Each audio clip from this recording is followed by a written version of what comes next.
I'm gonna share with you guys the 5 best row variations for athletes. Let's get into it. Yo, what's going on guys? Chris Barner here, Overtime Athletes. For today's video, what I wanna touch on is how we progress our rowing exercises, right, for that horizontal pull, and the basis of how we build from a foundation all the way up to translating over to the field or court. So just to start off, the biggest principle that we have with any of our progressions here is we usually start from the least complex and progress to the most complex, as simple as it sounds. Or what we could say from a row variation, we usually start from the most stable position, right? And then we build to the most unstable and then get as more sport specific, get as more integrated with multiple body parts as we possibly can. So let's get into it. First things first, usually around the first phase. Now again, guys, we're using dumbbells here. We also use barbells. We also use cables. For the sake of just being able to draw how we progress movements, we're gonna stick with strictly dumbbells today, but I can make another one where we go over and touch on some of those barbell methods, some of those landmine methods, some of those cable methods to be able to get that horizontal pull in. So first things first, like from a most stable position, what we could do is something like an incline or chest supported row. So athlete's just gonna get on the bench. Biggest thing I'm looking for is pull back to that holster, pull back to that pocket, right? So you can see there's little to no effort from the rest of the body, right? He's purely chest supported, so all he has to really focus on is driving those elbows back, hands to the rib cage, and focusing on a row position. How do I progress this? So, Jake, if you can go pick up the dumbbells. The way that we can progress this particular movement is we can go into some form of an alternating, so go ahead one at a time, driving up, bang, good. We could go into an iso pause, so go ahead and pull up and pause, 3 seconds, 2, 1, good. We can also go into an eccentric if we're in that block. So go ahead and pull up and then control on the way down. These are all simple little wrinkles that we can add depending on the stimulus we're looking for. Now you could go ahead and drop one. One of my favorites is put that hand right up here on that bench and just focus on a chest supported 1-arm row. So chest on the bench and just focusing on that. So now we can get the stimulus to 1, you get a little bit bigger reach. All right, so these are all simple wrinkles that we can add into that. How do we then continuously increase the complexity of the movement? We can make it a little bit more unstable. So let's go ahead and grab one, pop over to a bench. Let's go knee on for this first one. This is gonna be a simple 1-arm row. So knees on, I want you a little bit longer in your torso. So you see how, so hand extended a little bit more. Perfect, right from there.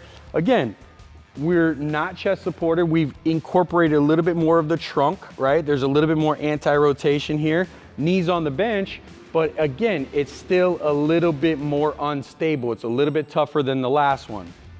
Then from there, what we could do is go ahead, feet off, go ahead and separate from it. You can go into a staggered stance, right? And then perform the same 1-arm row.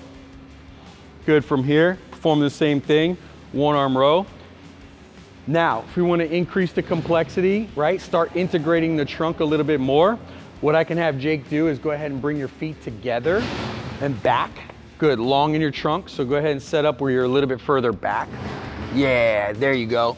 Now, flat here, imagine you got a cup of water right on your lower back, pull, good. Now, what this is doing is, it's not a more stable position, it's a little bit more unstable position by bringing the feet together, requiring a little bit more anti-rotation of the trunk.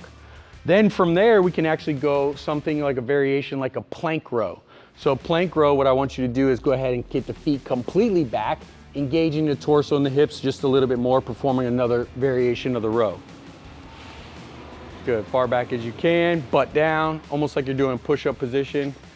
There you go, perfect. We can go to a plank row, exactly. Then from here, all these variations, we can add small wrinkles into them. So we can use a kettlebell. So just pull from the side, just do a regular one. So with the kettlebell, the weight and the distribution of the resistance is just slightly different, adding a new wrinkle to it. What I love to do with the kettlebell is I like to do a corkscrew row. So go ahead and turn your thumb all the way in and then externally rotate as you pull. Good, externally rotate the thumb all the way out. You can see how he's drifting this. If you think about it like this, if I'm naturally to have my hand right here, right? If I internally rotate, I'm getting a little bit more stretch with the scap. If I externally rotate, I'm getting a little bit more of a squeeze. So by adding just that little simple thing, it's just adding a new wrinkle to the movement. Again, increasing the complexity as we go. Last one we'll go over.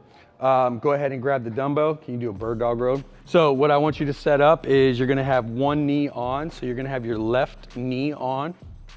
No, your right knee, I'm sorry. And what I want you to do from that row position is you're gonna stay tight, and I want you to lift this back heel up. You're gonna straighten, you're gonna squeeze this glute. Good, kick that all the way up. Be stable. Woo, come on, big dog. Good, go ahead and kick that out. Good, squeeze this glute. So now we've integrated the posterior sling system. So we got this glute fired, which is tied up with this lat right here. So hold that stable position. So again, the biggest thing we're looking for is to go from the most stable position to then increase and progress to the most unstable, to where we're then doing more ground-based. We could do this with a sled, we could do this with a cable, we can add some form of integration. Again, the biggest thing is we go from a basic fundamental pull, horizontal pull, into then we start to get the lower body, the trunk, everything fully integrated from a ground-based movement while adding that horizontal pull. So make sure that you're following progression. If you're an athlete, if you're coached, no matter what you're doing, make sure that you're adding some level of progression, right? From the most foundational to the most complex, to continue to progress yourself and your athleticism. If you're a coach and you're looking for more of the how and why and what we're doing, go ahead and check out the link down below. Become a certified performance coach directly from us here at OTA. I'll catch you guys next time.